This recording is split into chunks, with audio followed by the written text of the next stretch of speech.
This is episode 200. It's just some schmuck named Joe Walsh. Just some guy, some loser named Joe Walsh. Hey, man, it's episode 200. How about that? Tone control. How about it? How about Come on. All right.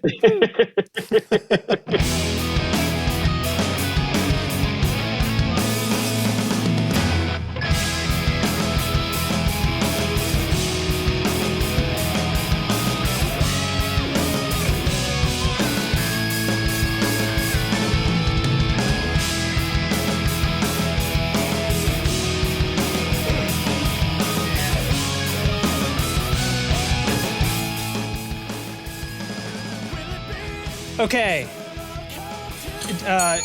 Yes, early ding, beers. If you crack them, if you got them. I don't. I have some scotch, though. That's fine. It's episode 200. We're recording right in the middle of the general chat voice channel, which was renamed ceremoniously for this nonsense. Okay, we have a big show, and so let's get some housekeeping out of the way. What are we doing for episode 200 that we have been not talking about, in quotes? Oh, well, maybe for weeks. Hang on.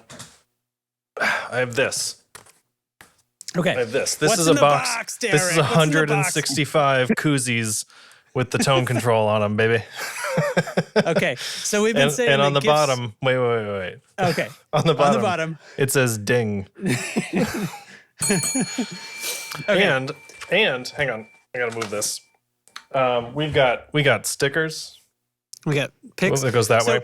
We got few picks. days ago, you're gonna be making hats. You're gonna be making t-shirts.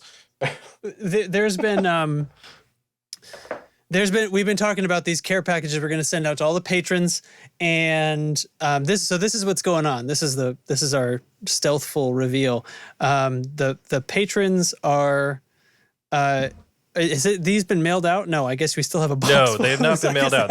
This is why, here's a seltzer can demonstrating the power of the koozie. Okay. Yeah, this is why we needed your addresses. So send us your stuff. Actually, I have all the stuff, so I just need to send them in. But expect these soonish, hopefully. Fantastic. And so, I'm excited. So there's been all this crap that I was talking about pics. People were leaving pics in my driveway. By the way, no other pics have shown up since then. But we were sending pictures of these piles of pics, and I actually snuck this into that picture last week. Yes. And just to see if anybody would notice, zoom in on that, nobody noticed the tone control. Okay, so anyway, we're not that cool is what it really comes down to. Honestly, though, these came out great. I'm super excited about them, and much easier to get custom designed and ordered picks than it used to be. Because we looked into this a number of years ago, and it was like you had to order like 1,000, and I was not into that. Yeah. But now you can order them like by groups of like 25. Super. So patrons on the rolls this month, or kind of up to this month, are receiving care packages with that stuff in them, and we didn't give them all away. So if you want some and you're not a patron, get with us and we'll work something out. Thanks everybody for being with us for 200 episodes, and it's cool. We're saying this all at the beginning because we're about to bring in a special guest. So is there anything else we need to add about that? Do you want to just, I was going to thank the patrons. Yeah, thank the patrons. And then after that, I just have a few bullet points of some quick tone control stats for you. Okay. Just quick check for a name change. Nope, no name change yet. We'll see what happens when I get halfway down the list. So patrons, thank you all so much. The patrons this week: Carson Ricketts, Nick Greenwood, Timmy S., Matthew Fenslaw, Ryzen Wolf, Jamie Evans, Jeffrey Wright, Doug King, Doug Gann, Righteous Ryan Johnson, Steve Huffman, Jonas Sabatini, Cindy Clawford still, Andrew Walsh from Andrew's Alcove, OG friend of the show, Brian Rizzi, Doug Christoph, 37 Effects, Sean Wright of Lollygagger Effects, Brian Gower and Kyle McIntyre of the Tone Jerks podcast. Thank you all ever so much. Right at the top.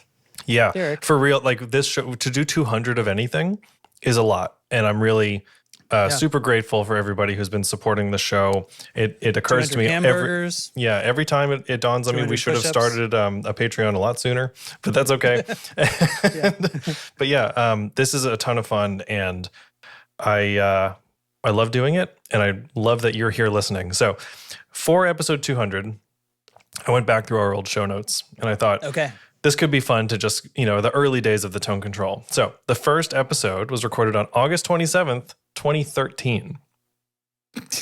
Okay. We've been doing this when I was a tiny baby with no gray hair. Yeah.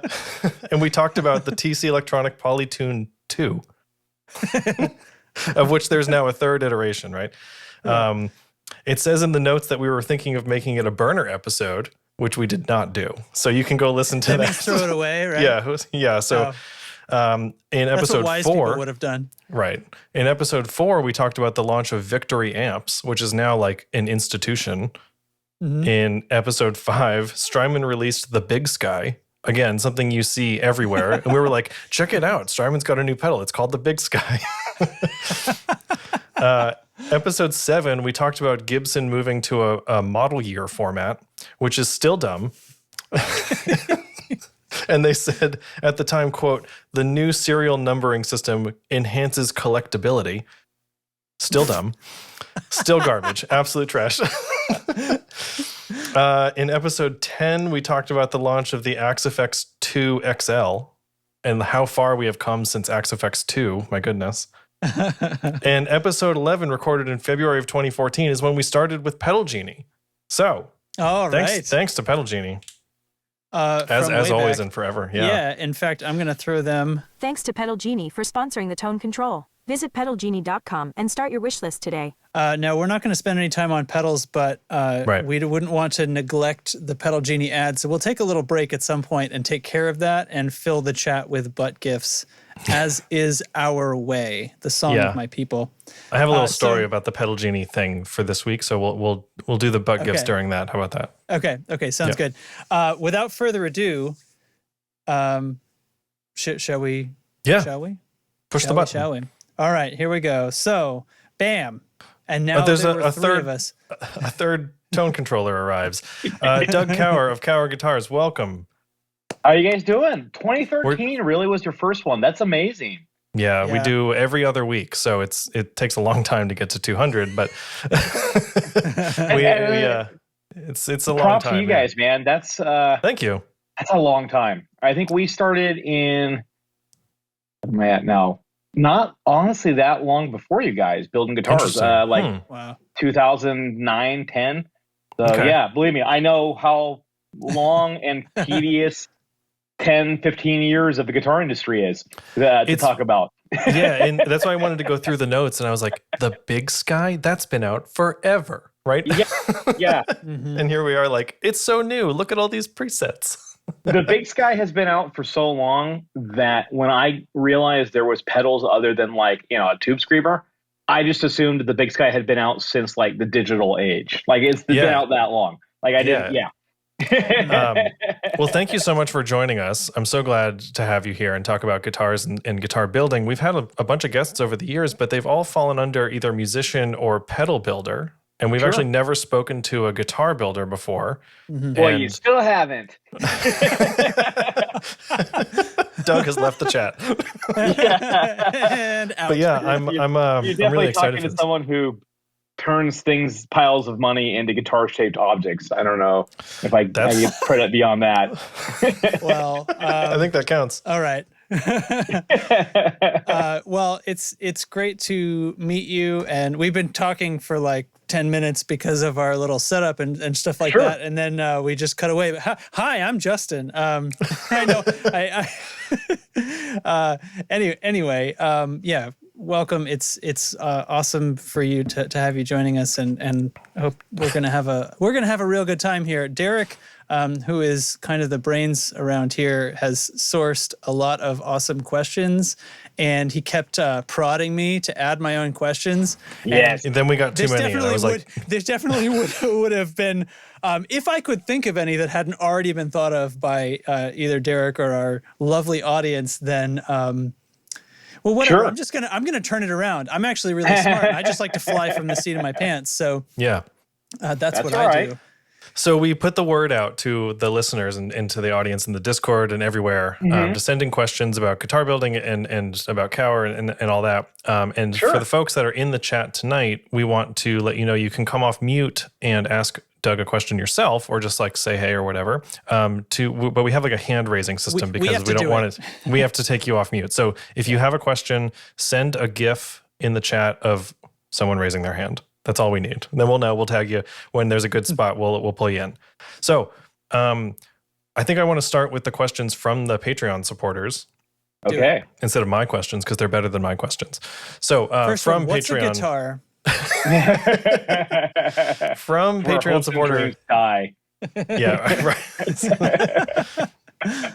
right. From Carson Ricketts, a few questions. Most guitar body shapes were designed in the 50s and 60s. How do you go about creating something new or improving upon designs for a modern palette while still keeping classic guitar charm, especially when compared to brands like Kiesel or Strandberg that push extremely modern minimalistic design? Well, I mean, certainly that's a design. I mean, you don't have to be tied to 50s designs. It just happens to be, that's kind of my wheelbase. I don't have a design background. I actually grew up building cabinets. That's how I was, woodworked my whole life. It's a family business. And, yeah. So that's hard for me to design things that aren't like just squares, or rectangles. Like the Bo Diddley is my perfect guitar. It is, it's all 90 degrees. And yeah, it's, so I don't have a really formal background in it. When I got started, the first thing that kind of became a cower was my Daylighter model, which was like a Jazzmaster meets a Les Paul. So it was a carved top Jazzmaster. And, obviously it was my spin on it, but it wasn't my shape, and it caught on and people really liked it. And I had also built Firebirds, essentially it was kind of the first guitars I learned to build from scratch. And people caught on that I had built those, and so, I just started there and found ways to kind of make those things my own. And then my sense of design and kind of evolved from there into Starliner. And Starliner is kind of funny because I was trying to design a single cut. I've kind of realized one upside to building guitars is now we're at like 1,300 guitars. I've had a lot of examples to see what I like and don't like. And I kind of realized I'm a single cut guy at heart. So the original design that I had when I was trying to make a single cut, I just drew it and messed with it and fought it and just never, I think we made 3 of them as prototypes and I never quite congealed with the design. And then I finally was like, I give up. And I deleted everything and I just started from scratch. And then Starliner came in like 15 minutes. Like it was like that. That's funny. Yeah. And and originally the Starliner was a carved top. There's a whole thing about that I can get into in a minute, but it just kind of came together. And so, I've been banging that one pretty hard. I feel like I'm kind of like pulling the PRS page here. I'll take that one shape and figure out how to make 1,000 versions of it. But it's my thing. It's a good shape. It works really well, and it solves the carved top versions solve a lot of to me issues with Les Pauls. The waist is too narrow, the neck axis is too blocky, and a lot of that stuff. So that kind of went away. It seems like. We started like I said, 2008, 2009, full time. Yeah, like the carved tops kind of ran their course between Daylighter and Starliner, and then people just kind of bought the flat tops more, to the point where we just stopped doing the carved tops because frankly they were a pain in the butt, and I was happy to stop. But Starliner's the carved top models, the standard and the semi hollow, they're so good. They're still technically on the secret menu on the website, and I can tell you guys right now how old you will be if you can find my secret symbol that's on the website at the very bottom. It. Yeah, I have found it. Yeah, I was doing plenty of guitar research, and I was like, "What is this? What are you telling me, Doug?" Yeah. Yes, my throwback to technologically accurate classic '90s movie, The Net, where every website is completely accessible with a key. With the icon right on the fucking front page of it. Yeah. So I still do the carved tops. I actually have a few of them on order right now. Surprised. It's kind of nice to see that they're, people who know about them still get them. I think actually the carved top semi hollow is still the best sounding guitar I make. I have one that you will bury me with. It is, of all the stuff I own, it is just phenomenal. That's awesome. And it's the interesting. Long neck profile and the neck angle's too low, and all these things that I normally wouldn't like. It is so good. It's interesting. I did not even think about the relationship between carved top and flat top. And when you think about guitar design, you're always like normal idiots like me think about 2 dimensions, and you just think about the silhouette of that shape. Yep. Yeah. And sure. the carved top, like obviously there is depth to this thing, and how do you decide on like the angle of that carve, and like whether it's got a tummy cut or an arm carve, or if it's an entirely carved top, is like a whole part of this I never considered before this very moment. Well, the funny thing too is, when I came into doing this, I didn't know there was a boutique guitar market. I didn't know. I'd never owned a real Les Paul in my life. I never, I couldn't afford one. And so a lot of things that have become our thing kind of happened by accident. Like, so I learned how to draw in AutoCAD 2-dimensionally my senior year of high school. To avoid taking calculus, I could take AutoCAD. And I was awesome. That worked out great for me. Way more than calculus would have worked out for me, to be honest. But we had gotten our first CNC around the same time. So like the first daylight or carve top, I had to draw the carving program. Like if you look at a topographical map, like imagine that, right? Like so it the would layers. I drew the lines. Like I started at the center and offset myself out like every 3 millimeters, and then I kind of on a graph paper drew the cross section I wanted, and then went, okay, this line has to be 0, and then 0.2 deep, and then 0.4 deep, and then. But what it ended up happening is I didn't put enough in there for like the recarve you would traditionally see on like a Les Paul or something. And after I had sanded it out, it had just kind of become more of a bevel carve, like a real long kind of, it flattens a little bit, but it doesn't have the low valley that the deep dish sort of look. Yeah, and I ended up really liking that, because what I found ultimately was that recarve basically, actually, now that I'm on video, I could do it for once. I can show you with all my Italianisms. It makes the top essentially kind of come back up at the end, which makes the end of the top feel sharp. So the bevel carve kind of feels just more like a normal armrest or arm cut. And it just kind of became our thing with Daylighter. So like the Starliner carve top has that too. The 3-line logo that's in our truss rod covers, that's because the very first thing I ever made, I screwed it up and I hit the chambers in the back and decided to plug it by putting maple in instead, and it formed this little, Running Man, kind of is what we call it, logo. And it's just a little dumb detail that's made it onto everything, at least almost everything we make. That's awesome. That's awesome. It's actually, yeah. And then, so there's a lot of that stuff. And then, I grew up building cars from the 60s, and then oddly 80s bubbles. I like weird tastes in that kind of stuff. And so I'm sure that all kind of confluxes in and Starliner, Corona, the Banshee version 2.0, though obviously that's still fairly, Firebird E, but it's our version of it. It's our shape. It is legally with Gibson agreed upon that it is our thing. Okay, Corona, so I want to jump ship here and talk about that for a second, because that is a follow-up question. Yeah. When the what was it, Play Authentic, when that happened, and like Mark Agnesi was at gunpoint or something, that was such an awkward moment. And then I look at moment. It was so stupid and such a bummer and so threatening and uncomfortable and so I look at a guitar play into my whole character, because a little background on me, I'm the guy who holds the gun. I rag on Gibson all the they make it so easy. That's basically my job on this podcast is to make. It's so bad that when we did our April Fool's episode, I played the version of me who thinks Fender is about to lose to Gibson, and I seriously there were so many swear words going off in the chat that people's phones all started freaking out, and people started coming into chat going, "What's going on in there?" Because everyone was yelling at me.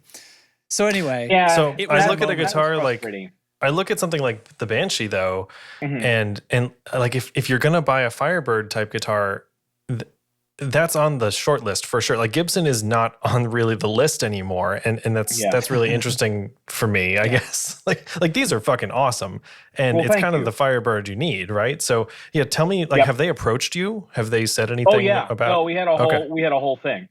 So Banshee, like I said, dates back to before I was building guitars for a living, when I was just doing it for fun. And I should say it wasn't a Banshee back then. They were Firebird copies. They were, I found the drawings online, and that's a good gift. Sorry. I'm new to Discord, so this is going to distract me, but I'm going to laugh every time. Oh, yeah. This is what we do. Welcome aboard. Yeah. By the way, I do have a great meme to drop that something that happened today. I'll drop it in the chat at some point. But Okay. But anyway, so I built them. They're okay. I should make a distinction. There are two versions of the reverse Gibson Firebird. There is the original 63 to 65, and then there's the modern Firebird. They are not the same shape. They are close, but they are not quite the same. So the one I was building was basically a copy of the current Firebird. And then I refused to do them for a long time for people. And, people caught wind, and, you were starting off. Unfortunately, you see this with a lot of companies. That's why you see a lot of people make a Telecaster or Strat, right? It's easier to sell something that's familiar. And already successful. Yeah. So people had kind of caught on that I had made those Firebirds for myself. And so we started doing a few, and then it kind of became a thing. And then, then we started picking up artists because I wasn't locked in on necessarily tradition. We had made some fundamental changes that Gibson can't. So I scarf joint the headstock. That was also, I knew that was a weak point with the Firebird, but it also was kind of dictated about how my machines work and how, and there's, so to do the headstock with the detail I needed to do, I wanted to make that piece flat on the machine and then glue it in. And a scarf joint would let me do that. Yeah. The upside to that I didn't realize at the time until I started building a few is if I went through the shop when I brought material in and I found the lightest pieces of wood, I could use that just for headstocks. No matter what, if they were color matches or not. A lot of times it didn't matter because they're getting painted solid color. But if they're light, I can put the lightest piece of the mahogany on the headstock end of that neck, which you can't do if you don't scarf joint the neck. And then I can put the heaviest pieces on the wings, and that drastically shifts the balance back to where it should be on those guitars. So that makes it Firebirds dive like crazy. They do. So that helps a lot. And we have to use the banjo tuners currently. Getting rid of the metal buttons and putting plastic on also helps quite a bit. That's one thing that if you had a Firebird with that issue, just doing that helps. But, we could put that kind of stuff in. So what ended up ultimately happening is people had started catching wind. And like Walter Becker was a guy like this. Walter wanted to buy a 64 Firebird 7 that was at Rudy's or some shit in New York. Yeah. And his road guy, Night Bob, who is a whole other amazing conversation. Night Bob's the coolest dude ever. Night Bob, sorry, slight diversion. Night Bob is he's like this guy that everybody knows. And the reason everybody knows him is because he was the night shift Bob. There was two Bobs at the studio that Night Bob worked at. He was the night shift guy. Yeah. And it happened to be the studio Aerosmith cut their first album in. Sure. Night Bob ends up being like an institution with these guys and ends up, so he's Walter's tour manager, guitar guru, knows everybody. Yeah. And so he was friends with a dealer of ours that we were doing business with, who had just started doing Banshees at the time. And Night Bob told Walter's like, for the price of that 7, you could buy 2 of these Cowers. And if you did break it on the road, you wouldn't be as heartbroken. But 2, I think these things are better built. And so we kind of got this reputation for building I won't say invincible, because we have had some Banshees that have been just destroyed. But it takes a lot of effort. Better Firebird. Yeah. Yeah, but it's a much more roadworthy guitar. And then, so fast forward over 3 or 4 or 5 years, and then we have, Walter Becker, Scott Holiday, kind of this growing reputation, a handful of artists playing them. And ultimately what happened, I think, this is a little conjecture, because I knew Gibson knew about us for a long time. And I know this because the custom shop sent anyone who wanted a left-handed Firebird to me. They didn't want to build them. So for a long time, they knew about me. That does it right there. Yeah. I love it. It's the whole thing. So, but ultimately, I think what happened is Gibson sent out a film crew. Now, this is before the CEO changeover, before the ownership change. Yeah. And they sent a film crew out to film Scott Holiday. and when they were in Europe, and they had Scott come out to the Gibson showroom in Europe, and they spent all day trying to get Scott to be a Gibson artist, and Scott didn't want to be anybody specific. He wanted to be able to play what he wants to play. My stuff, Gretsch, whatever, and he loves his Gibsons. I mean, he's got that blue Firebird, and he's got the SG double neck and stuff. He's got good stuff, but and Walter is like that. A lot of artists are like that. Gibson is a lot of the big companies that won't single Gibson out can be a little overbearing on the, if you're going to be an artist of ours, the whole band plays our stuff and blah, Sure. And so some people just don't want to do that. So he turned them down, and then they sent a film crew the next day to the festival they were playing. I think it's still on YouTube. There's a video that is, Day of a Life of a Gibson Artist, Scott Holiday. All the guitars are mine, not his Firebird. Yeah, they're all mine. It's pretty awesome.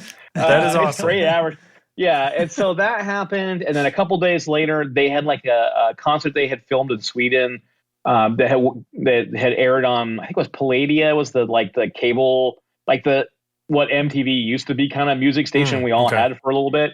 And there's a lot of footage of it. We only had one guitar of ours at the time, but there's a lot of footage where on those version 1 BNCs, our name was on the back, and so you can read our name because it's shot from behind. So I think those were the two things there. So we got. You mentioned this. Oh, go ahead. Oh, no, go ahead. I was just going to say, you mentioned that it's like legally your design, though. Yeah. Well, okay. So that version was not, but okay. So we got a cease and desist, and I was kind of thrilled, to be honest. I was, yeah. Well, ironically, if they had sent it maybe 3 years earlier, we would have stopped. That would have been the end of it. By the time they sent it, though, they were 50-60% of my sales, and I'm like, I think I'm going to fight for this a little bit. So we immediately pulled it off the website, closed the orders, didn't have canceled anybody's orders that were pending, which luckily at the time wasn't very many. It was mostly dealer stuff, and then I could finally legally be forced to redesign that guitar to be what I wanted it to be. And it's kind of a weird thing, but if I hadn't had the cease and desist and just had redesigned it, no one would buy it. Right. But when I can say I legally cannot sell you the other version, I can't do it. I will not do it. I don't want to do it. Eventually people kind of came around to the new one being much better. So it's funny. So when you look at those early actual 60s, 64 to 66, whatever, Firebirds, they're a little different looking. So there is a little bit of elements that inspire the newer version. Honestly, I kind of see a little bit of the RD in the current version, but I could redesign it in a way that put mass where I wanted to put it, where I good in the chat again.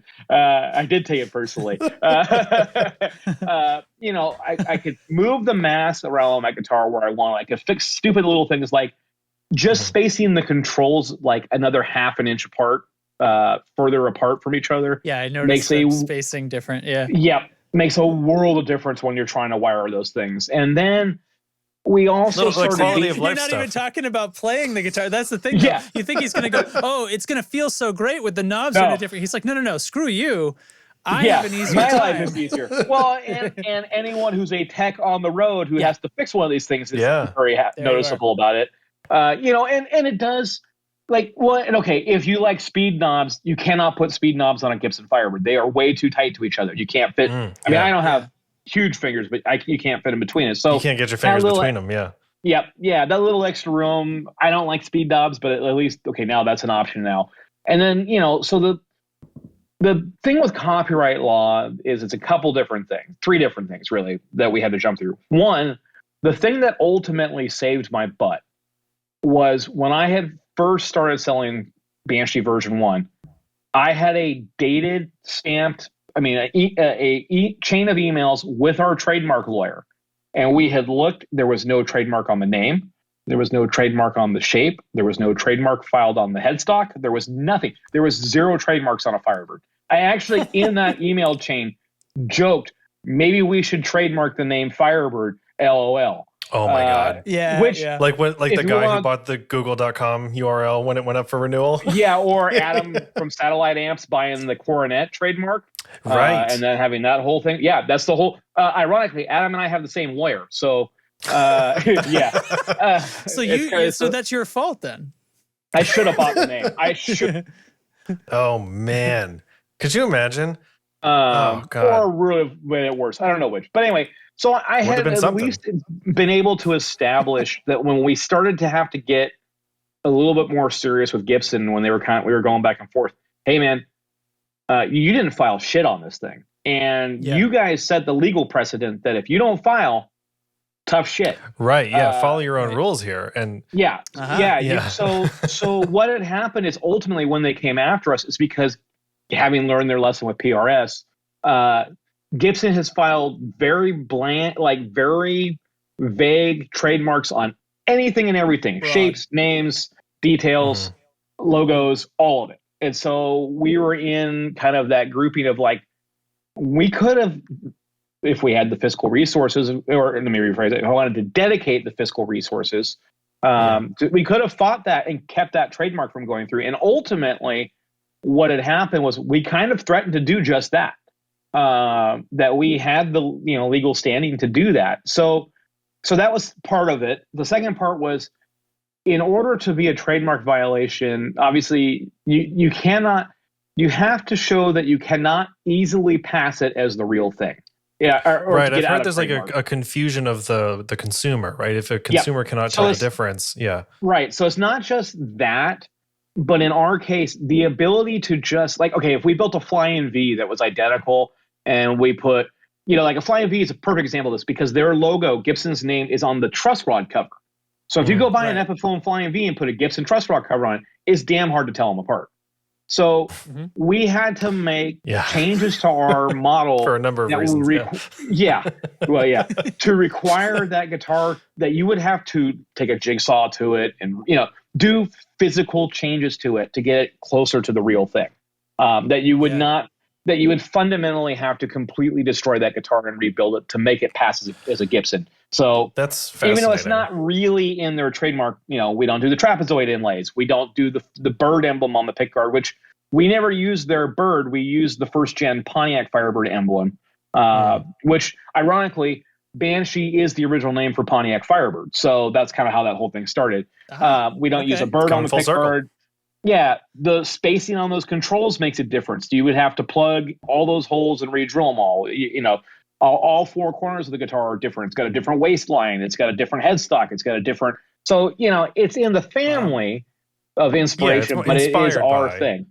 So I see that you've taken a guitar that you made that was sort of an alternative to a Gibson Firebird, and now you've made it something different. Like you said, you would have struggled to sort of get that out there, so it's actually better for you to differentiate. It squares Gibson off. Yep. They're done. Goodbye. And now we have a proper guitar that, even though your original was argued better by these knowledgeable people for various reasons, now this is the fully realized version of the better one. So and the funny thing too is we actually I have to have this discussion with new dealers every time. You don't want a Banshee that's a Sunburst with two Firebird minis. Like we don't do that. That's not. First of all, most people don't realize Firebirds don't sound that great. They sound very weird. They're not they what look you cool expect as hell, that guitar to be. They're their own thing. They're like a big Telecaster, and you think it's going to sound like a big Explorer, and it doesn't. So we sell mostly Banshees with humbuckers, P90s, and TV Jones because that's what you want it to be. And then we do the binding, we do the maple tops now, which I love. We've made that guitar be something that decidedly is its own thing. So when. And I will say, once we had it resolved with Gibson, I have never had any issues since. I have always rooted for those guys. When the changeover happened, I know a lot of people over there. Everyone was excited. People I knew that worked there was excited. And then the Mark Agnesi video came out, and we're like, God. Like they were so close. Because this is the thing. I was looking through the show notes, and I was like, oh my God, they're more affordable this year for the first time. Oh, look, streamlined product lineup. All these things that people wanted. And then they're like, hey, by the way, fuck you. And it just landed like, oh God, it was awful. And then of course it gets stripped from the internet. So they know they fucked up. But Yeah. it was so I felt bad most of all for Mark for that, because that happened. Like, that guy uprooted his life, moved to Nashville for what I hope is his dream job.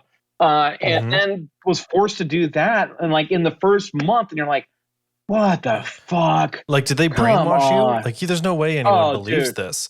Has anyone finally counted his eye blinks to see what message in Morse code he was blinking out for us? Under duress. Send me back to norms.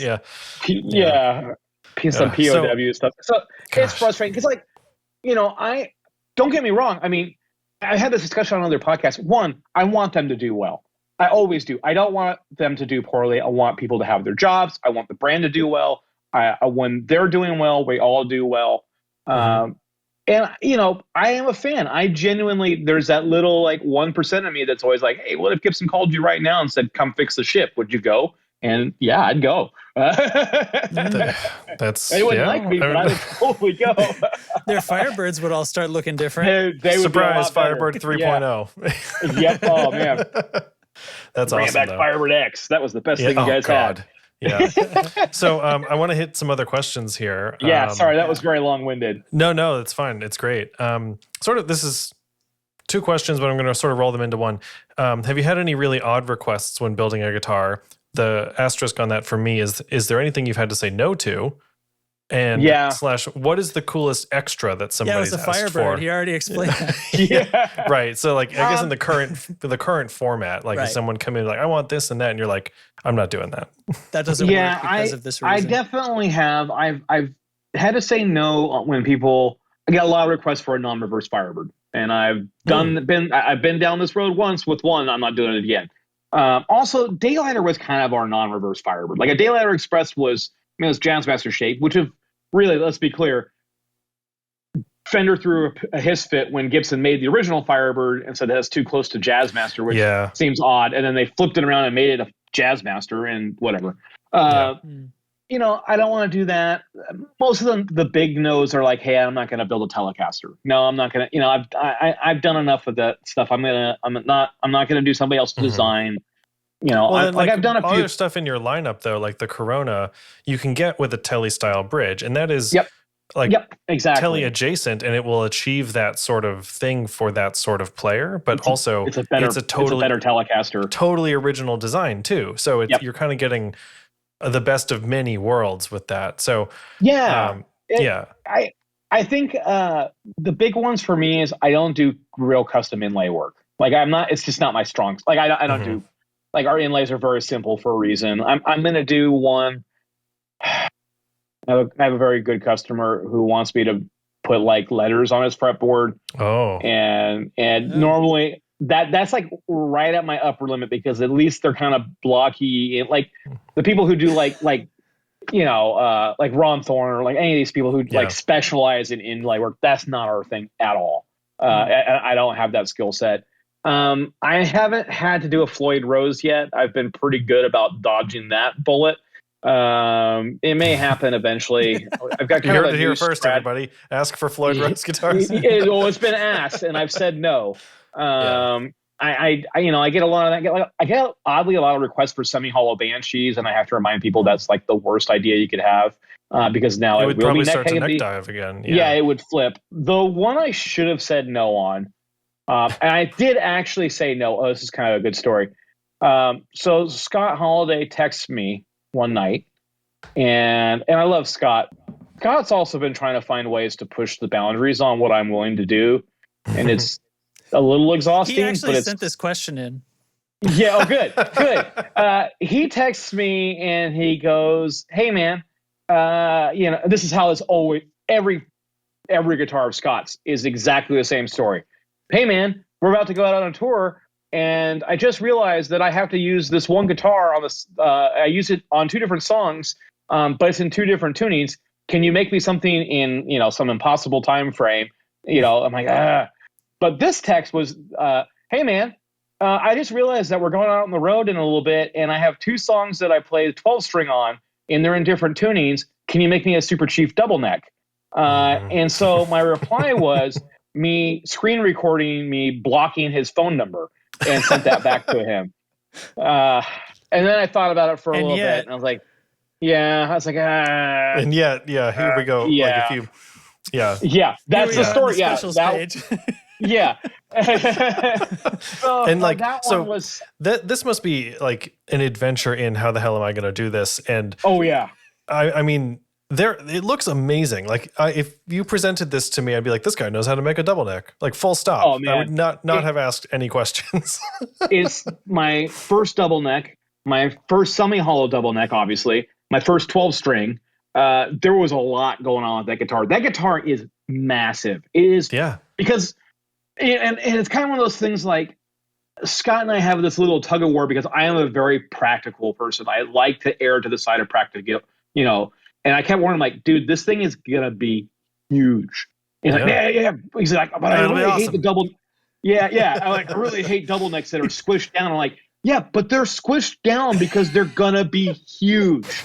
Like, the only guitar that actually does look correct as a double neck is an SG double neck because it's kind of the right. It's so small to begin with.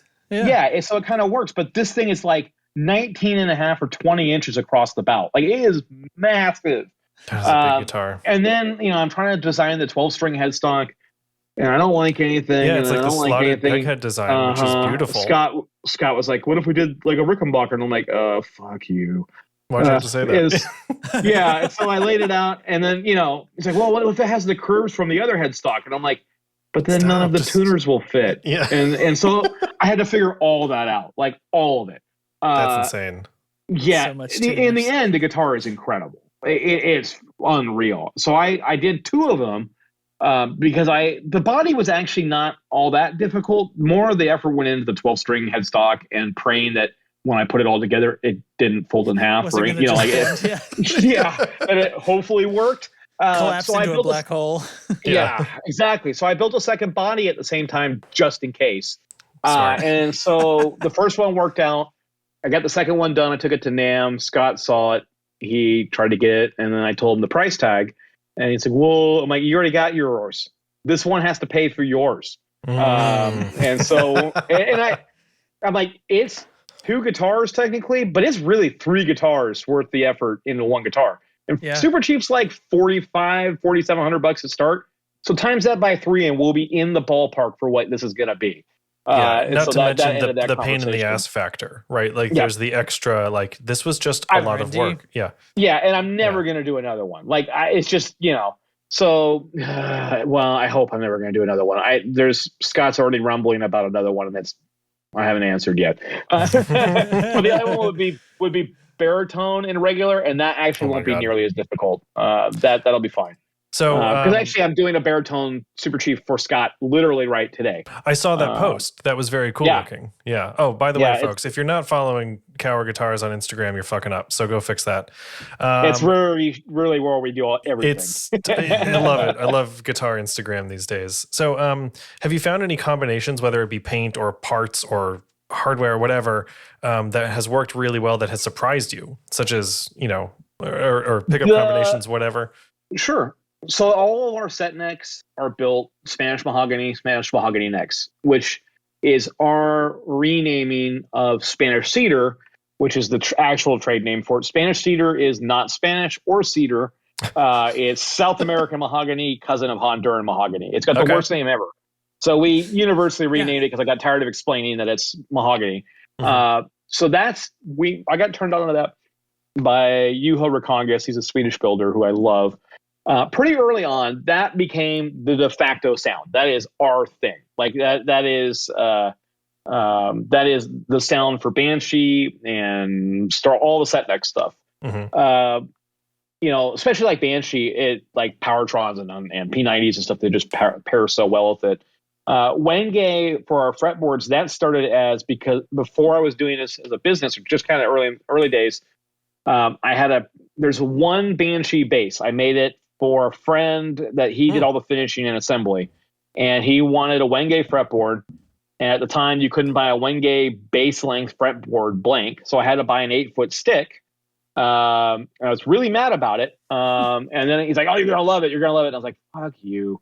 Sorry, I don't know how much swearing I'm allowed to do. Oh, but let it fly. That was Quite a bit. Okay, good. That was the only appropriate reply to. But he was right. I loved it, and it worked. It's my favorite fretboard wood. I tried Brazilian and Palo Ferro and Indian and all these other ones. I love Wenge.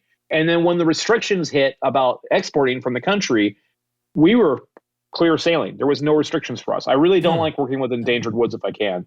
Right. The recent surprise for me is so I'm not an ash Telecaster guy. I don't really like a classic. Ooh, I don't look like in that corner. I've got one. I know, and I get it.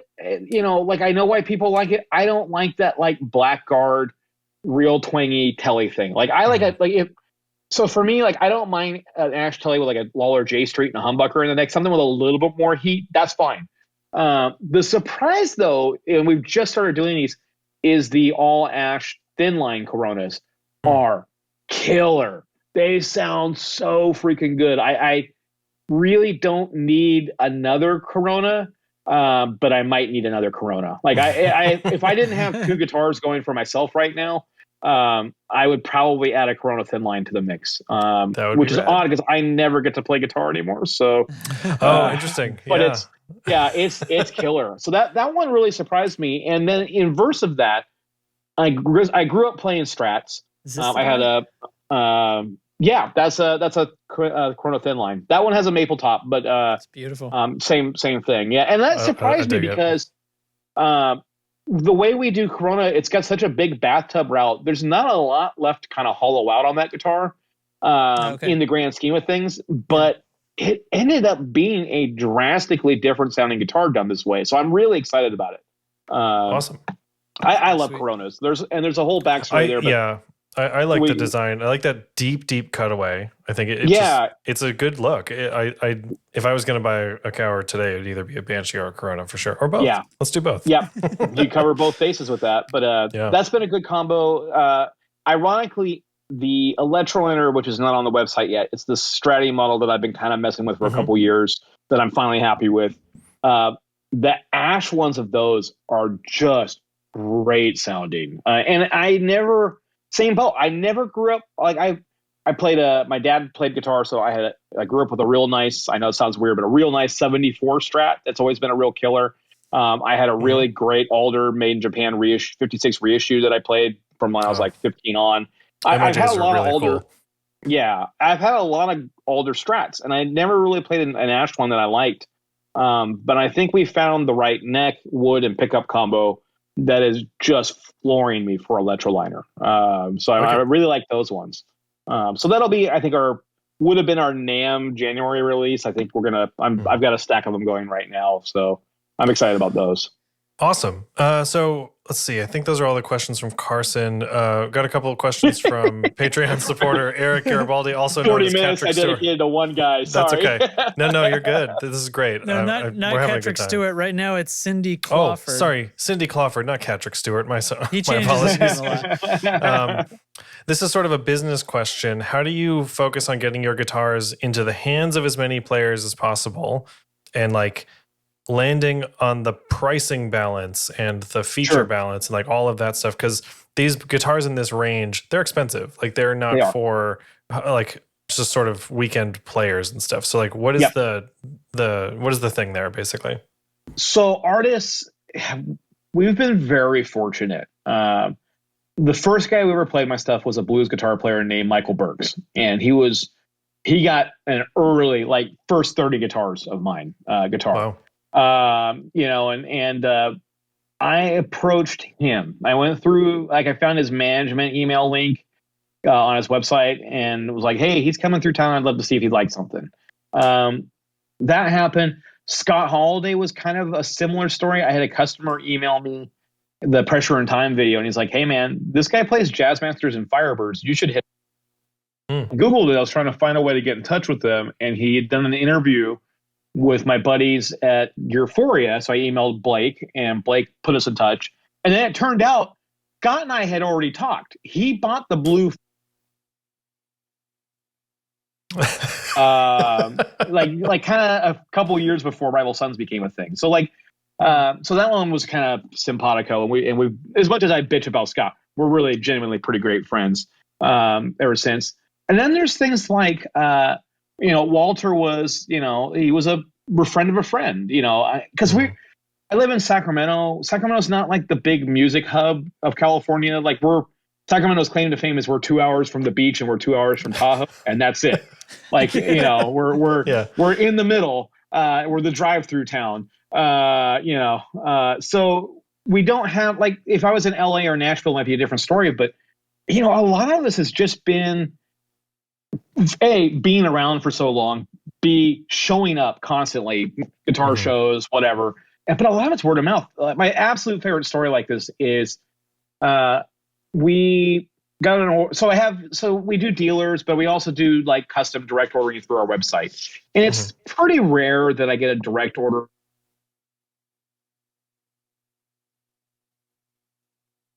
Hey, this order just came in through the website. Cool. Print it out, assign it to a body blank, go to work on it. A few months later, we put a guitar up on Reverb that I had just kind of built for fun, and it sold like within 20 minutes. And the guy who bought it, it's like, oh, hey man, I got that order, that Blackwood on order. Like, oh, okay. God, I hope you like this one, because if you don't like this one, I'm going to lose 2 guitars on order. and then we shipped it out, and like 2 weeks later, all of a sudden my phone blows up. I'm getting text messages and messages through Instagram and all these things. And they all say, why didn't you tell me Tom Dumont plays your guitars? And I'm like, what the fuck are you talking about? Who the fuck is Tom Dumont? And like, I get a message and it's, it's an Instagram post, and it's Tom Dumont out on tour with Dream Car, which is everybody from No Doubt, but Davey Havok instead. It's like their 80s throwback band. And I was like, I didn't know I never once got an email. I'm Tom Dumont from No Doubt. Give me a deal. Nothing. Like, just a guy ordering the guitar. But wait, then sub question though, then that email does come sometimes. Well, all the time. That's a whole. I'll get to that in a minute. So people who have lots of money ask for deals. Okay. I'm going to email you tomorrow. I'm Derek from the Tone Control. Listen up. I never got any message like that from. And so when the other guitar was done, because I was kind of embarrassed. Honestly, I was more embarrassed that I didn't know that it was that Tom Dumont. But like, it's not like his email is like No Doubt T-Dumont at nodoubt.com. Yeah, exactly. Tom Dumont at No Doubt. So it's like, I didn't think about it. And so I sent him a message when the second guitar was done, because it ran late. It was an aged finish, and we don't do that in house. And it just was one of those things that, I warned him up front, and I was like, hey man, I really appreciate you playing our stuff, and I feel really bad that this took so long. I'm going to give you a bit of a deal, just because. And I got an email back immediately. You're going to send me the bill at full price. I know how hard it is to make this work for a living, and I really appreciate it. I love my other guitar. Blah, blah, blah. He is the nicest dude on the planet. We got to hang out when they came through town with Dream Car. He is so sweet. I still get a periodic email from, even though they're not doing anything. Hey, I just love these guitars, and I have a bunch of people like, wow, yeah. I have a no assholes policy, and so the people who play our stuff we don't give stuff away. I can't afford to, and it doesn't do us any good business wise to do that. Like. People who pay for our gear are a much better endorsement than the dude who just got a free guitar. And, there's a builder right now. Somebody was talking about recently on the gear page, and I was looking at their website, and that's clearly their model. They just found every single person they could think of. They gave them a guitar, made it a signature model, air quotes, and they're trying to make, and that's just not my thing. Like, I don't like it. It's kind of gross. Well, it's a little disingenuous. They don't even do signature models. Yeah. Those players, like, you gave it to them, so it has no value, Yeah, I mean, it's a disingenuous approach. Caveat, I do give some guitars away besides the charity stuff. I do give stuff that we're either futzing out new designs with to people who we already have good relationships with. Dennis Casey from Flogging Molly is one of those guys. Or sometimes I have to break in a new painter, or a new person, and sometimes we get something that's a perfectly great guitar that's just not going to pass muster for retail sales. That's the kind of stuff that, like, I'll reach out like, hey, I got this. If you cover the hardware, it's yours, to a friend. I'd rather do that. So there's people like that, but generally, at least starting off, everybody pays. Right on. So, and then for pricing's hard. And we're probably overdue for a pretty good price hike, but I don't really want to do it. I'm trying to fight it off. But you have to be high enough priced for people to take you seriously, first of all. Yes. You have to be high enough price to survive. And whatever that number you think it is, it's probably 4 times higher than that number, to make it work. But the other thing I've also found, it kind of relates to the serious thing, but so we had a brand called Titan Guitars. Titan was actually where Corona comes from. And that was our attempt to make a guitar for less than $1,500 that was completely made in California still, had killer parts and hardware. It was just a very simple version of Corona. And I knew it would fail. I knew it would, but we did it anyway. We did about 250 of them, and then no one wanted one in the world. That was it. Eric in the chat definitely wants one. He was telling me earlier today he'd buy a Titan tomorrow if gotten the opportunity. The fact that they are hard to find, it makes me very happy. That they are not, that they are, when they pop up for sale used, they are at almost full value still. So that's kind of how it's always been. I saw one in an RJ Ronquillo video yesterday. Yep. I love like, RJ, look at that. Yeah. And he's got that one. But yeah, and so the reality is, if $1,500 is your budget, I'm not going to convince you not to buy a decent Fender or a bottom level Gibson. Like, my name is not, that is what you want us, that's the arc everybody has to go through, right? I did it. Everybody does it. When you get above a certain number, and that number varies based on what you make, for us, it's about $3,000. Now you've got customers who have been through that rodeo. They've had the higher end Fender, the higher end Gibson, or you're alongside of their higher end Fender or Gibson. Now they're starting to look for something that is either better or maybe not necessarily going to show up, 4 times over at the Blues Jam night, that you're going to have the only one. And there's $3,000 at Cower can get you a very different thing than $3,000 at Gibson, right? Yeah. It can. There is an attention to detail that the small businesses are able to offer and able to afford. That Gibson and Fender they just can't. It's an economy of scale problem at that point. Like it's sheer numbers for some part of it. But people that complain about Banshee's price, they're like, "Well, I could buy a Gibson Firebird for $1,400." I'm like, but you're not really comparing it against the right thing. A $3,800 Banshee, let's just say, right in the middle, that's much more on par with the custom shop. I think better, but let's compare apples to apples.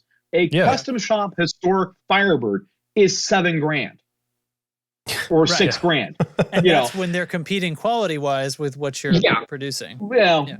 Yes, we'll be polite. That's what they're aiming at. I mean, it's the best they can do. Yeah, and so it's one of those things. I had a customer who I was kind of worried about. This guy, he's a lefty. He's a big guitar buyer. He ordered 2 of ours. The couple recent lefties that we posted were his, and so he called me last week. He just got them, and he's like, I own all these custom shop Gibsons. I'm first name faces with the custom shop guys. I own this and I own that. And I'm not saying this to toot my own horn, but he goes, why does yours blow them all away? And I didn't have an answer because I don't know why they would or should. Like, at that rate, at custom shop rate, it makes you wonder, right? Yeah. And, I know we do a really nice job, and like, I have my tricks and stuff. And so I was like, it's a team effort. Maybe it's these strings that you haven't tried or whatever. And I'm like, it's this $5 part that's different. Yeah. It shouldn't be that much better than, what the best Gibson could do or the best some other company could do. And it's not, because I certainly know there are plenty of brands that I'm friends with that blow my stuff out of the water still. And it bugs me. But like, I think there's a quality control thing too. Like Gibson's sending stuff out the door that they should not be sending out the door. No. So I have a Les Paul. And custom shop. Yeah, mine is not custom shop. It's a traditional, right? So it's very middle of the road. There's a flat spot on the back of the neck. Sure. Right? Like I paid a lot of money, and I do. It's a great guitar. It's a good one. I like it a lot. Sounds awesome. Always wanted one. Blah blah blah. But there's a flat spot on the back of the neck. Like, how does that get out the door? At this like company like Gibson, that they hold themselves way up here in such high esteem. Yeah. There's a flat spot on the neck. The funny thing is, I will give Gibson a little defense here. I have had guitars that I thought were flawless, and I've had customers that were unhappy with them. And I have had guitars that went out the door that I knew there were a few little, usually it's just fit and finish stuff, that I wanted to do. But at a certain point, I've learned that you can definitely start hitting a point of diminishing returns, trying to fix something, and you just have to kind of go, that's good. That's as good as it's going to get.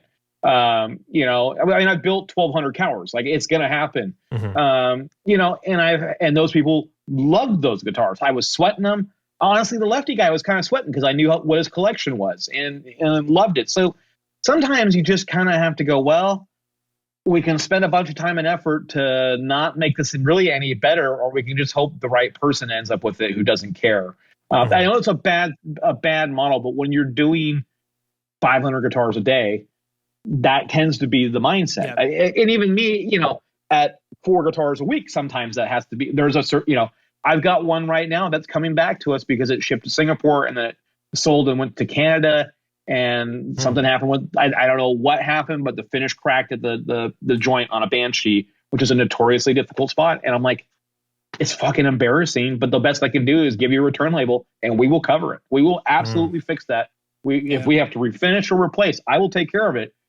But it's embarrassing that it happened to me. It just right. But it's the response to it is what matters, and like that integrity. Yeah. There's so many times. I mean, that's what people will talk about. Ultimately, is what's going to happen when something goes wrong. The funny thing is, sorry, not to cut you off. No. I want to come back to that, but the people who always complained the most, always, were the people at the bottom of the pricing spectrum on what they bought. So anytime which means they're right in there as squeaking in. Yeah. Anytime we did anything that was below 2,600, especially, those were always notoriously the worst customers I have ever had. Just the worst. This exact conversation was just going on. Like I'm a audio engineer. I'm very much not that much a guitar player anymore. But sure. So my like daily work and stuff. So in people in my industry, this was the conversation that was going on. Is like some people make that comment, like the expensive client is actually the one with the lower budget. And then somebody put that like on Twitter or Instagram or something and was sort of getting a lot of crap for it. And it's like, well, no. I mean, there's nuance to what you have to understand about that comment, but it's totally true in that way. Yeah. In that, it goes back to like, the customer that says, no, don't give me a deal. I know what I'm paying for and I'm doing it on purpose. Yeah. The low end stuff, not low end, the lower price stuff for me and the dude who grinds you constantly on the price are always, I don't respond to that. I will give you what I think is a fair deal. You get one try on that. If you don't like it, I'm out. Like that's, that relates to, I'd rather give a guitar to free to a kid than to be ground to death on the price. Sure. But I notoriously had those problems. Like, and some of it would be like, you would have the people who would try to game the system of like, we don't take returns unless we decide that there's a major warranty return issue. And then we have a right to fix it first. And you'd find people like, oh, there's a spec on the finish. I want to send it back. I want my money back. And I'm like, no, what you really want to do is go buy something else and own it for 3 days, show it to your friends, and then go turn that back. Treat it like Amazon. And the thing is, my industry is not that big. We all talk. So there are people we all collectively know who are notorious for this shit. They're all talking shit about you bad customers. Yeah. Yep. Oh, yeah. We definitely do. There's the support group for the phone tree group, I think, or whatever. Maybe it's all fact-based at this point. I don't know which. But, Start a Discord. Start a support Guitar Builder support Discord. That's awesome. Okay, so I'm going to interrupt, and we are going to talk about our sponsor and what's going to happen. And if you're new to the show, like a few people here in chat, you're about to know what we've been talking about all the time. So, actually, before we get into this, real quick, Doug, after this break, I want a one-word answer on what's your favorite Overdrive pedal. That's the follow-up question from Eric. Just a quick hit me with it. After the break. Okay. That's all. Okay. So we're gonna play the Pedal Genie ad, and the chat is going to fill the chat with butt gifs. They fucking better. They fucking better. So anyway, here we go.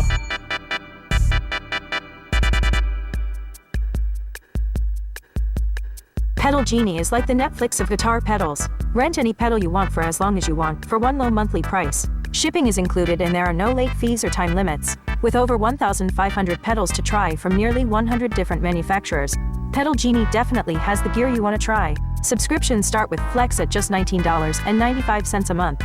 Try out one pedal at a time for as long as you want. Send it back when you're ready for the next one. For only $39.95 a month, the standard subscription includes shipping, so you could have a different pedal every few days. If one isn't enough for you, Pedal Genie Pro gets you 3 pedals at a time for only $64.95 a month. Shipping included. There's a subscription for everyone, and best of all, your first month is free. If you find the pedal of your dreams, the one you just have to keep, Pedal Genie will offer you a buyout option. Prices vary with the length of your membership and the type of pedal, but you'll definitely get an awesome price for the pedal in your hand. So head to pedalgenie.com to fill up your wish list with pedals, and they'll send out your first pedal ASAP. Pedal Genie. All your pedal wishes granted. How could that be real? Oh, God. Oh, goodness. So, Derek, you said you had a story or something you wanted to tack on to Pedal Genie. Oh, yeah. So a few weeks ago, because time is meaningless now, I was like, I kind of want to get a fuzz pedal. So I started looking around and I landed on the Keeley Fuzz Bender. And I was like, I think this might be the one I want to check out. You know, they're pretty affordable. Used, they're really affordable. So I added it to my Pedal Genie wish list. And I still had something else here at the time. So it was like in between, in transit and stuff. A few days go by and I found a really good deal on a fuzz bender on Reverb. So I bought it. Just sort of impulse. Happy birthday to me. And my birthday's literally tomorrow. So it was like, Happy birthday to Derek. Thank tomorrow. you. Yeah. Thank you. The big 3-4. So, cool. Just impulse buy a pedal. That's fun. Comes in, sounds great. Love it. Put it on the pedal board. The next day, Pedal Genie sends me an email that they're sending me the fuzz bender. So I forgot to take it off my list right after ordering it, of course. So I had 2 in the house for a short time. I sent the Pedal Genie one back immediately. So what I'm going to do is when the next pedal comes in, which is going to be the Chase Bliss Audio Dark World, I'm going to demo that and the Fuzzbender in the same stream and in the same demo. Ah, there we go. So we'll keep an eye out for that. We'll be live streaming the demo on YouTube, of course. Let's see, what am I getting? I haven't picked a day yet because things are a little crazy with school and blah, blah, blah. But there'll be a post in Discord and stuff when that's coming. On its way to me, so I'll have it for next episode, the Super Ball Kinetic Modulated Delay from Alexander Pedals. Oh, yeah. Alexander Pedals is cool stuff. Cool. You've had some of theirs. I'm sure I have. Okay. So thanks, Pedal Genie, a sponsor since almost the very beginning, as we learned today. More on that next episode. Okay. So, Doug, the one-word answer. Favorite Overdrive pedal. Here we go. 2 words. Greer Ghetto Stomp. Oh. Okay, that's one. That's one. It's a pedal. So yeah. Okay. Sorry. Yeah. Pedal. One pedal. Interesting. Yeah, I love that thing. That's my favorite. I'm gonna drop a meme in the chat that happened. This literally happened today. Let's go. It relates to our artist conversation. All right, here we go. Upload. This literally happened. Oh my God. Okay, hold on. That is hilarious. This guy is trolling you so hard. All right, hold on. I can do this. I would freak out. One time, dude, this happened to me. I got real excited I was like, I looked at my watch and went, what? I know this is going to be some kid for sure, but damn it, this is really good. Joe Walsh, legendary guitarist of the Eagles, wants to send you a message. Send you a message. It's just some schmuck named Joe Walsh. Yeah, it went right to the group chat. Just yeah. That's so funny. But that happened to me once. On Twitter, somebody with the handle David Gilmour liked one of my tweets, and I was like, "Oh my God!" And it was a guitar thing that I mentioned, and I was like, "David Gilmour, he liked my tweet," and it's just like some clown using the name. Yeah. My whole claim to fame, though, is that Zach Wilde follows me on Instagram. Yes, we no idea why. We make these guitar stand things, and we sold one. We sell them on Etsy. We sell them a lot of places, but Etsy's kind of our other wheelhouse for them, surprisingly.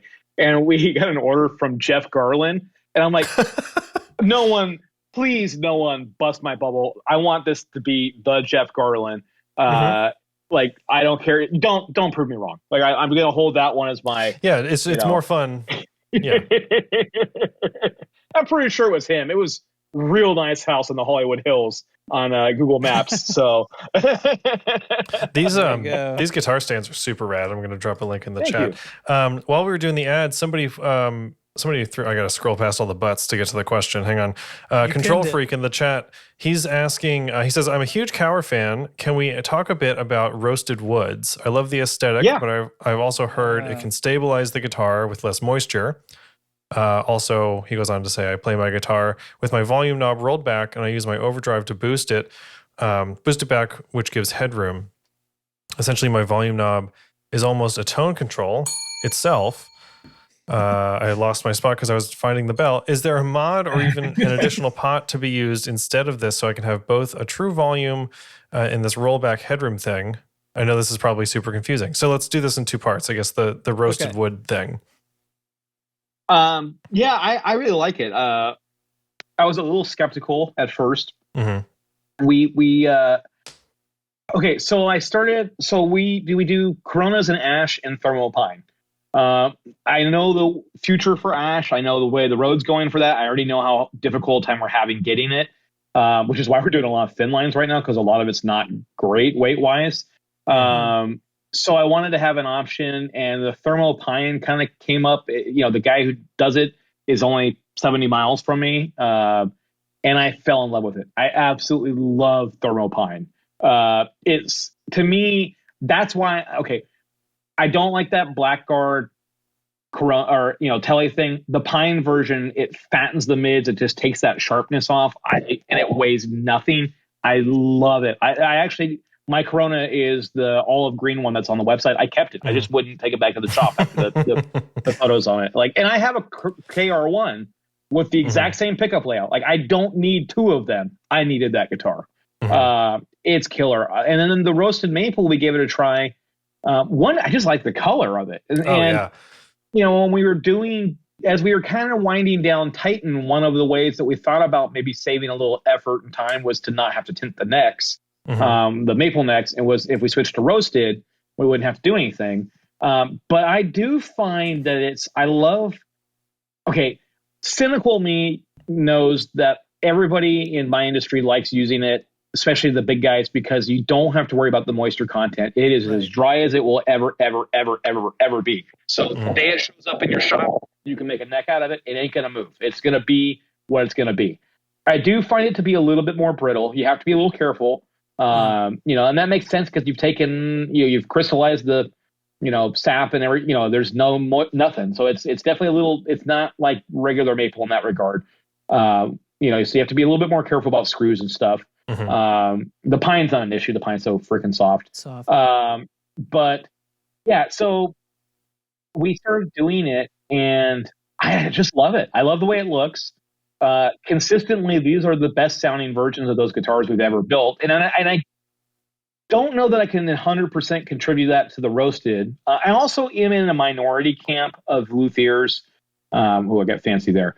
I think we spend way too much time overhyping the body woods and ignoring the necks. Okay. I have a adjacent question to this. Yeah. Like Coronas with the roasted maple neck, Ash and Pine definitely sound different. They more behave different than sound different in some regards. The way I've always described it is the body and the pickups are kind of what you say, and the neck is how you say it. And the fretboard is the least important part of the whole equation. Like it makes another follow-up question I have. It makes almost no difference in my experience. But so I haven't really done a Corona now with a regular maple neck and a roasted neck to play those side by side. But everything I've put a roasted neck in, I've been real happy with so far. So, yeah. I have a roasted neck on a Telecaster, and it's great. It's such a different thing. Yeah, it's, for me, again, I like the production-y aspect of knowing that it's, especially with the Plek now, we can see what these things are doing. And, we've only been doing the roasted necks for about a year and a half. So I'll be curious to see 10 years from now, or 5 years from now when they come in, I can bring up the original scan and I can put it on there, or and we're starting to be able to do that with cowers now that we've had the Plek. We have cowers that come in and they're 10 or 12 years old, and I have some that are that old, so I can see kind of how things have improved. That's cool. But those necks have come out, so the way we make them, they go in the Plek. They're obviously just after being fret pressed in, all that stuff's all done, and boy, they're coming out good. They don't require a lot of work on the Plek. Nice. They don't, and we all, this is where we're also a little different. We fret before we carve the neck. A lot of companies and a lot of builders think that's heresy. I don't. And I have the scans to prove it, that it's fine. Because we've definitely scanned the neck before and after carving, and it doesn't, they move a little bit, but they don't move in an unpredictable fashion. And so, these things come off, and a lot of them are coming out where we take, with the Plek, I can take as little as like 0.003 of a millimeter off that fret. Like I can take, when a crowning file by hand can't take that little. So I can scan these necks in a resolution and see, oh no, they're doing real well.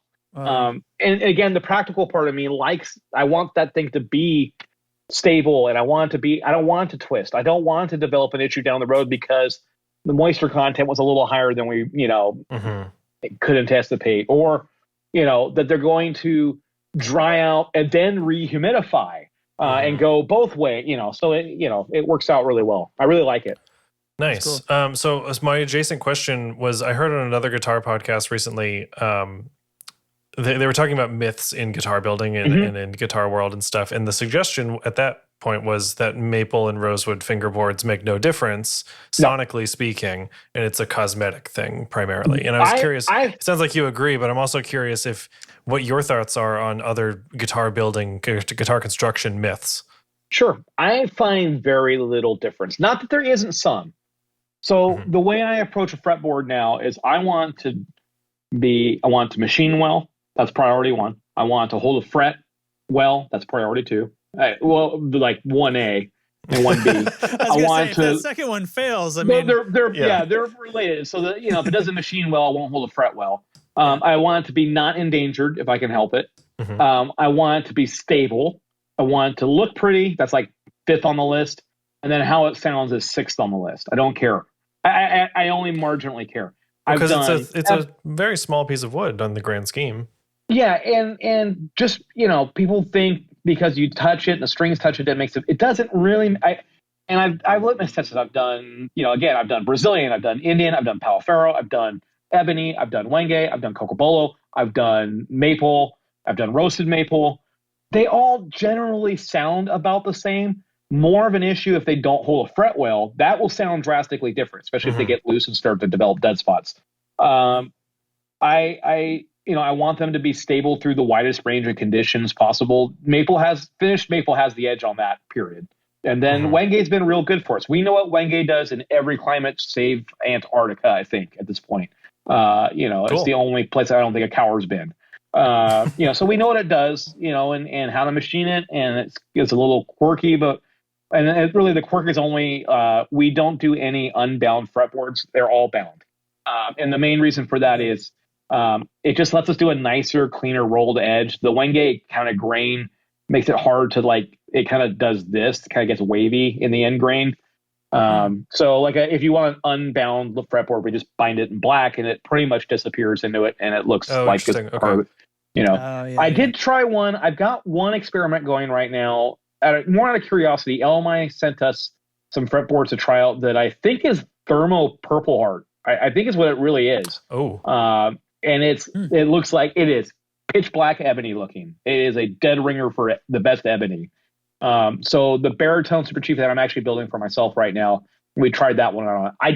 That won't be a fair comparison sonically, but I don't expect it to sound any different. I just wanted to see how it fretted and sanded out and stuff as an option for, again, another non-environmentally impacted option. But I like to hear this because I always there's this convention that maple is brighter, which may be true for an entire neck, right? Yep. If you're looking at a large piece of the guitar.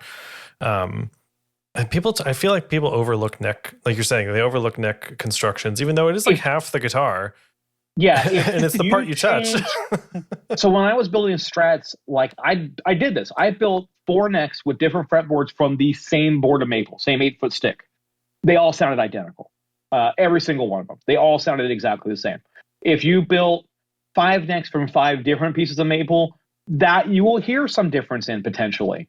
If you build a Strat neck out of mahogany with a rosewood fretboard, it will be a completely different sounding Strat than a maple neck with any fretboard. Totally. Really, at that point. Totally. Yeah. You know, truss rods, I think, get a little overhyped. You know, I err to the side of practicality. We really prefer a double action rod.